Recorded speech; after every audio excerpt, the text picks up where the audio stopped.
Okay, let's talk about resumes. You're in a sea of job applicants, right? Sometimes hundreds of them. And your resume, that's your one shot, your first chance to make any kind of impression.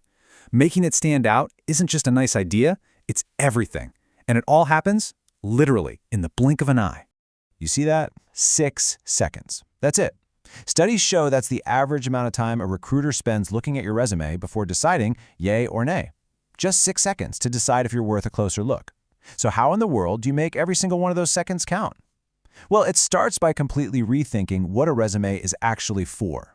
First things first, we've got to get on the same page about the real purpose of a resume. Most people just see it as a simple record of their past, a history lesson of what you've done. But its real job, it's so much more active and way more important than that. I mean, sure, this is the dictionary definition. We all know it. It's a summary of where you went to school, where you've worked, what you can do. And look, that's true, but it's also dangerously incomplete. It's only half the story. And this right here, this is the real secret. This is the shift in thinking that changes everything.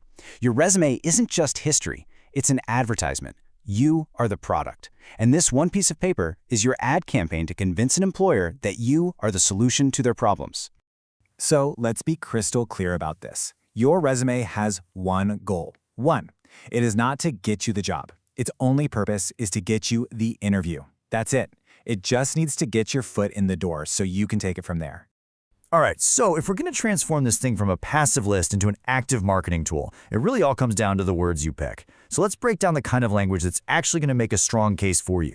So the language you use has to hit 5 key points. It's got to be specific, not general. It has to be active, not passive. You have to use facts, quantify what you did whenever you can. I mean, increase sales is fine, but increase sales by 15% in 6 months, that's powerful. And finally, it has to be easy to scan. Because remember, the first reader might not even be a person. It could be an applicant tracking system, an ATS, and that thing is just looking for keywords. So your words need to work for both robots and humans. And this shows the difference perfectly. Responsible for reports. It's so passive, it tells me basically nothing. But analyzed data and generated weekly reports to track team KPIs, wow. Now that shows action, it shows skill, it shows purpose. It tells a whole story about how competent you are. Okay, now that we know what to do, let's flip it around and look at what not to do. Because avoiding these really common mistakes is just as important as getting the language right. These are the absolute fastest ways to get your resume tossed in the no pile. Let's run through them real quick. Number 1, spelling and grammar mistakes. To a recruiter, that just screams, I don't pay attention to detail. 2, missing your contact info. It sounds so obvious, but you would be shocked how often it happens. 3 and 5 we've talked about, using that passive language and not showing any actual results. And number 4, being messy or hard to skim. If a human can't figure it out in 6 seconds, you're out. And if a computer can't read your funky formatting, you'll never even make it to the human. All right, let's get even more specific with some hard and fast rules. Just think of these as the fundamental ground rules for building a resume that's clean, professional, and actually effective. Okay, for the content itself, here are the don'ts. Never use personal pronouns like I or we. It's implied it's you. Also, don't include a picture, your age, or gender. You want the focus to be purely on your professional skills. And leave off the references. You can give them those when they ask. Now for the do's. You have to tailor your resume for every single job. List your experience with the most recent stuff first, and absolutely include relevant volunteer work if it shows off skills you have.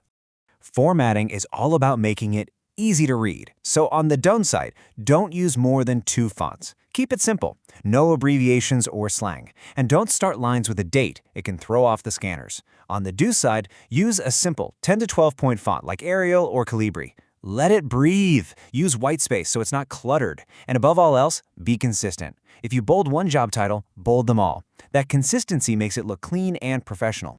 So, we keep saying you need to use active, impactful language. But what does that actually look like in practice? Well, this final section is basically a toolkit of powerful verbs you can steal to bring your accomplishments to life. So let's start with leadership and communication. Instead of saying you managed a team, why not say you orchestrated a project or spearheaded a new initiative? These words just have so much more energy. They don't just state a fact, they show your direct impact. And for your technical skills, just listing the software you know is not enough. You have to show what you did with it.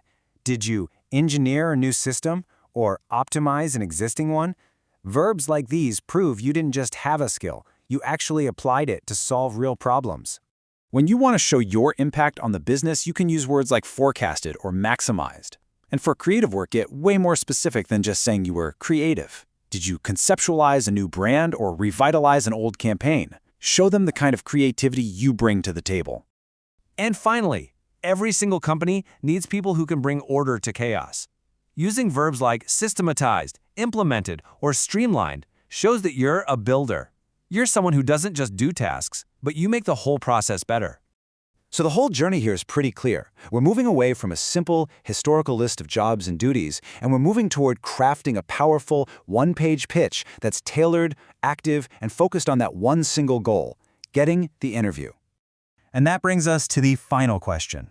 I want you to go pull up your resume right now. Is it just a document that records where you've been, or is it a strategic tool carefully designed to be the ticket to where you want to go next? The choice, as they say, is yours.